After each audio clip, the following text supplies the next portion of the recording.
মৌলিক বিষয়সমূহক পিঠি দি শাসক পক্ষই কিদৰে সাধাৰণ জনতাক মূৰ্খ সজাই ৰাজনীতি কৰি থাকে তাৰ আজি আমি প্ৰমাণ তথ্য সহকাৰে দিম।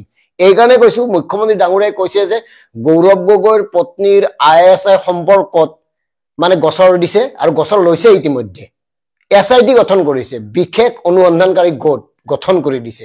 এটা আমাৰ কথাটো হল খুব ভাল কথা, বিশেষ অনুসন্ধানকাৰী গোটে পাকিস্তানলৈ গৈ গোটেই তদন্ত কৰক, দোষী সাব্যস্ত কৰক, তাৎক্ষণিকভাৱে ব্যৱস্থা গ্ৰহণ কৰক। কিন্তু আমি ক'ব খোজা কথাটো হল আজিৰ পৰা 1 বছৰ পূৰ্বে অৰ্থাৎ 2024 চনৰ জানুৱাৰী মাহত 18 পৰা 25 জানুৱাৰীত অসমত হৈছিল ভাৰত জোড়ো ন্যায় যাত্ৰা। ৰাহুল গান্ধী আহিছিল আৰু ৰাহুল গান্ধীৰ বডি ডাবুলৰ কথাটো মনত আছে নহয়। ৰাহুল গান্ধী বোলে বাছখনত নাছিল, body double.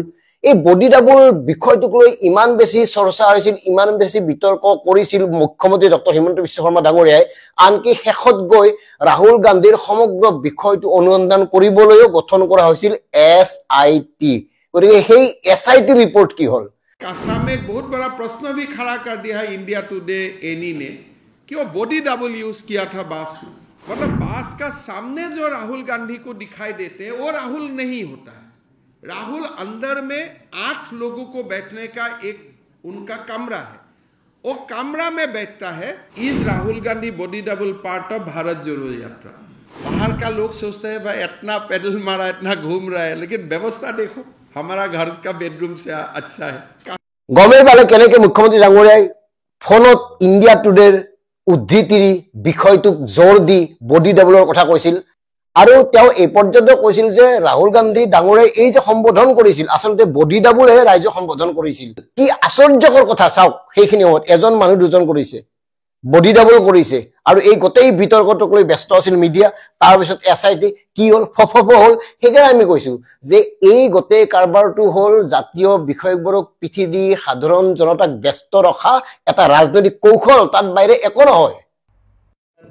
2 cases has been registered. For Guwahati case, we have created a SIT. Already the SIT is working.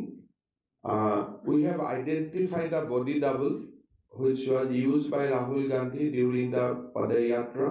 আৰু এই যে ইন্ডিয়া টুডেৰ কথাবোৰ উল্লেখ কৰি আছে, উদ্ধৃতি দি আছে, ইন্ডিয়া টুডে নামৰ এই সংস্থাটোৱে, এই প্ৰশাসক গোষ্ঠীটোৱে মাননীয় মুখ্যমন্ত্ৰী মহোদয়ক 2025 চনৰ দেশৰ ভিতৰত শ্ৰেষ্ঠ মুখ্যমন্ত্ৰী হিচাপে সম্মানিত কৰা নাই জানো, নিৰ্বাচিত কৰা নাই জানো? মানে ইন্ডিয়া টুডেৰ লগত ডক্টৰ হিমন্ত বিশ্ব শৰ্মা ডাঙৰীয়াৰ কৰবাত সাংঘাতিক নিকট নিবিড় সম্পৰ্ক আছে নেকি? এই কাৰণে কৈছো SIT কথা কৈছিল এই এওঁলোকক উদ্ধৃতি দি, আৰু এই সংস্থাটোৱে এই ইন্ডিয়া টুডে মুখ্যমন্ত্ৰীক দেশৰ শ্ৰেষ্ঠ মুখ্যমন্ত্ৰী বনাই এই কথাবোৰ কি? গতিকে ইয়াক লৈনো কোনে SIT গঠন কৰিব?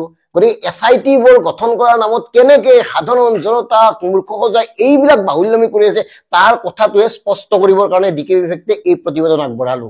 মানে চিন্তা কৰক, ৰাজ্যখনৰ মুখ্যমন্ত্ৰীয়ে বিষয়বোৰ কৰবাৰ কলৈ নিব পাৰে, কেনেকে বিষয় এটা ফালৰি খুৱাই অন্যফালে লৈ যাব পাৰে। আমাৰ স্পষ্ট কথা, যদি SIT গঠন কৰিব লাগে তেতিয়াহ'লে উমৰাংচুৰ কথাটোক লৈ SIT গঠন কৰক, কয়লা সিন্ডিকেটক লৈ SIT গঠন কৰক। আৰু প্ৰিয় দৰ্শক মন কৰিব, জন্মনি ৰাভাৰ এই যে ঘটনাটো ঘটিছিল শেষতটো যেনিবা দুৰ্ঘটনা বুলিয়ে প্ৰতিষ্ঠিত হল, তাতেওতো SIT গঠন কৰা নহল। নেলিয়া বুলি এজন মানুহ যে আহিছিল, ওলাই আহিছিল, বহুত কথা কবলৈ আহিছিল, তেওঁক যে মানে চেনেল বিলাকে আগুৰি ধৰিছিল, তাৰপিছত নেলিয়া ক'ত গ'ল? এই গোটেই বিষয়টোতো SIT গঠন কৰা নহল, ৰাইজৰ দাবী থকা সত্ত্বেও। মানে কি এই মানে কিটো কাক বুজাম, কেনেকে বুজিব, বুজিবলৈ কিমান সময় লাগিব সাধাৰণ জনতাৰ, এই কথাটো এতিয়া চিন্তনীয়। হিতাধিকাৰী সৰ্বোচ্চ এইখন ৰাজ্যত ৰাজনৈতিক নেতাসকলে সাধাৰণ জনতাক কেৱল মূৰ্খ সজাই তেওঁলোকৰ সুবিধাৰ বাবে, তেওঁলোকৰ ৰাজনৈতিক ভৱিষ্যতৰ বাবে এই ধৰণৰ ফুংফাং কথাবোৰ কৰে, ফুংফাং কামবোৰ কৰে।